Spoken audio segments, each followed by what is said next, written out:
ये डाउनफॉल को दिखा रही है। बहुजन समाज पार्टी कोई बहुत बड़ा मिरेकल करने नहीं जा रही है। मायावती जी के भी स्वास्थ्य को कष्ट या कोई नेगेटिविटी दिखती है। मुझे बहुत बड़ा राजनीतिक परिवर्तन लाते हुए नहीं दिखती। बीएसपी ने अच्छा प्रदर्शन किया है उत्तर प्रदेश में, अपनी लीडरशिप कह लीजिए या अपना नेतृत्व कह लीजिए। लास्ट ये जो विधानसभा चुनाव है यूपी का 2027 में लड़ रही है।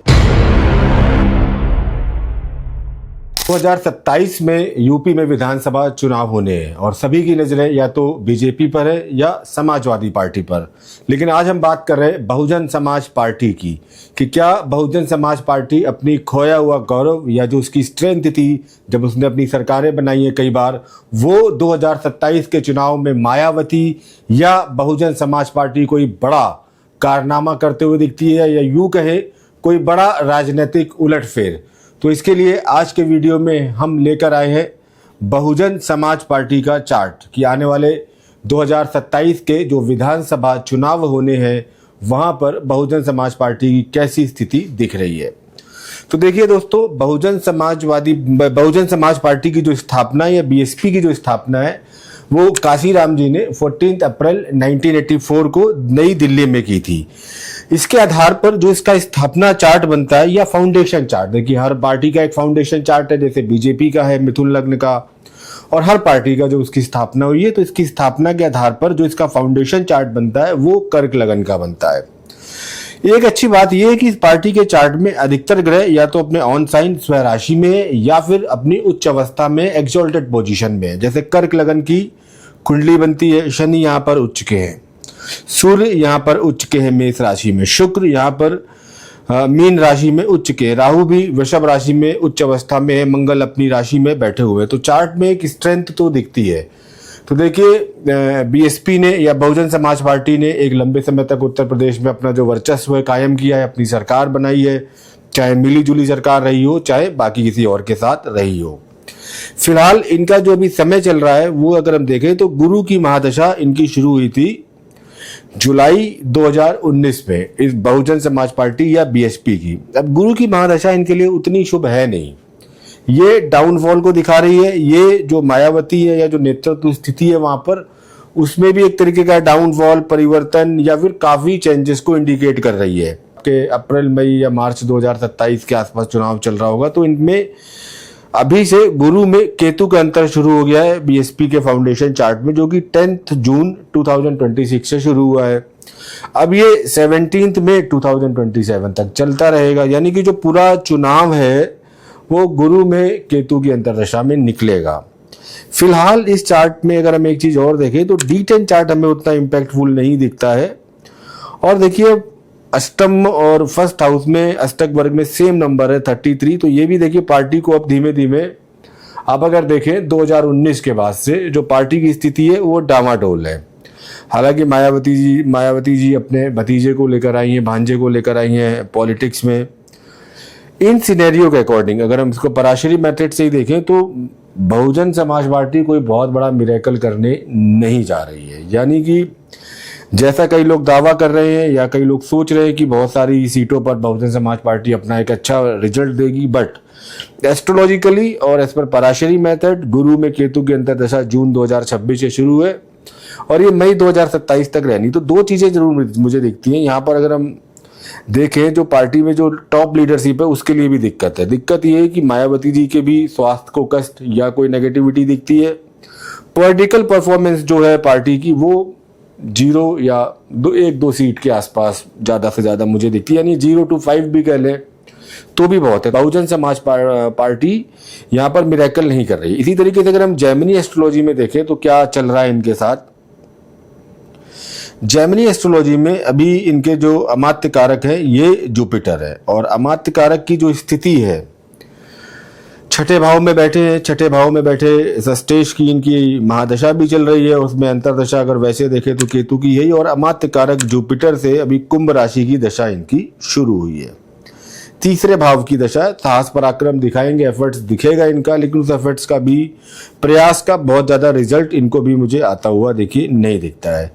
दूसरा अगर हम देखें इनकी कुंडली में तो जो अमात्य कारक है वो है शनि, उच्च के है, अच्छी बात है। अमात्य कारक शनि जो कि हाईएस्ट डिग्री वाले प्लैनेट है, 20 डिग्री 50 मिनट के। अब इनकी स्थिति को अगर हम देखें तो यहाँ पर भी जो कुंभ राशि की दशा है कोई विशेष इंपैक्ट हमें दिखाती हुई नहीं दिख रही। चाहे हम चर दशाओं के अवलोकन कर लें या विष्णोत्री दशाओं का अवलोकन कर लें, हमें बहुत अच्छी शुभ स्थितियां नहीं दिख रही हैं। पार्टी अपने आप को अच्छे तरीके से परफॉर्म कर पा रही है।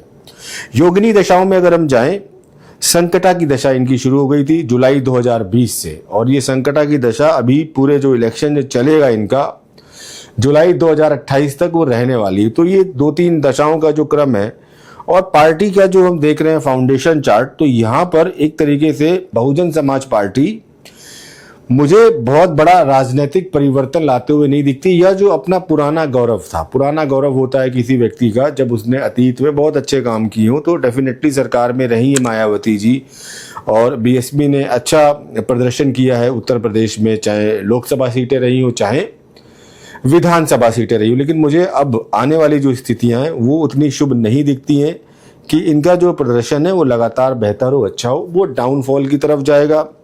मायावती जी का जो कैरियर है ये पूरी तरीके से मुझे लग रहा है एंडिंग की तरफ है, समाप्ति की ओर है। मुझे बहन जी या मायावती जी कोई बहुत बड़ा मिरेकल भारतीय पॉलिटिक्स में नहीं करती हुई दिखती हैं, और शायद मुझे लगता है कि ये अपनी लीडरशिप कह लीजिए या अपना नेतृत्व कह लीजिए, लास्ट ये जो विधानसभा चुनाव है यूपी का 2027 में लड़ रही है, इसके बाद से इनका जो राजनीतिक समय है या जो राजनीतिक टाइमलाइन है वो डाउनफॉल की तरफ जाएगी। 2 चीजें मायावती जी फेस करेंगी।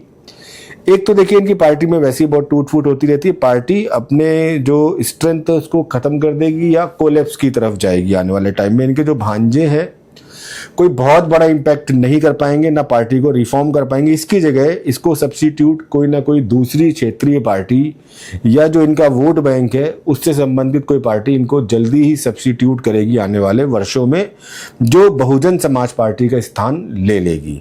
बहुजन समाज पार्टी 2027 इलेक्शन जरूर लड़ रही है, बट बिना किसी शक के, बिना किसी उम्मीद के मुझे ये लगता है कि ये कोई बहुत असाधारण प्रदर्शन नहीं है। 0 से 5 के बीच ज़्यादा से ज़्यादा बहुजन समाज पार्टी सरकार बनाने की स्थिति में ना अभी है और ना आने वाले टाइम में भी होगी।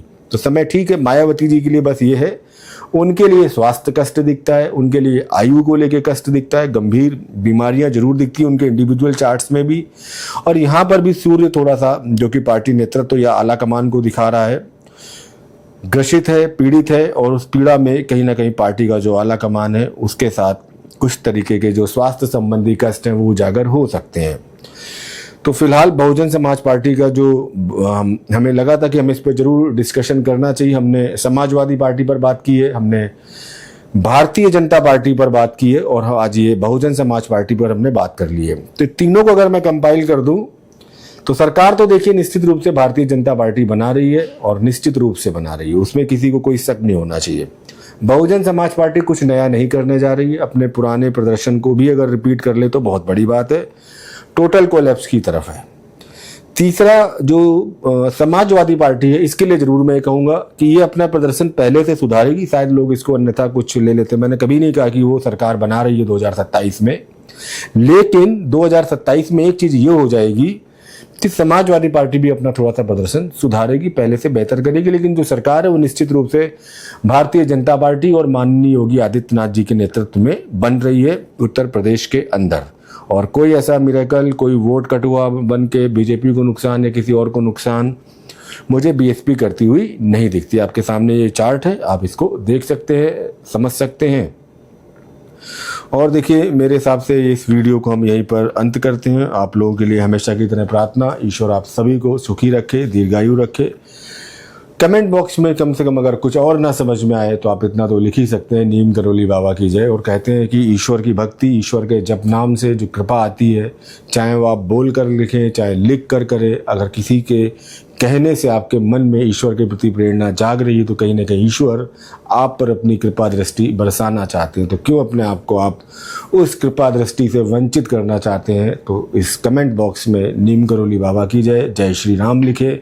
ईश्वर आप सबको सुखी रखे, दीर्घायु रखे। नमस्कार। एक और प्रार्थना मेरी यहाँ पर रहेगी, आप लोग अगर मेरा चैनल ठीक लगता है, अगर ठीक लगता है तो सब्सक्राइब करें और कमेंट में हमें सुझाव देते रहे कि इसको हम और कैसे बेहतर कर सकते हैं।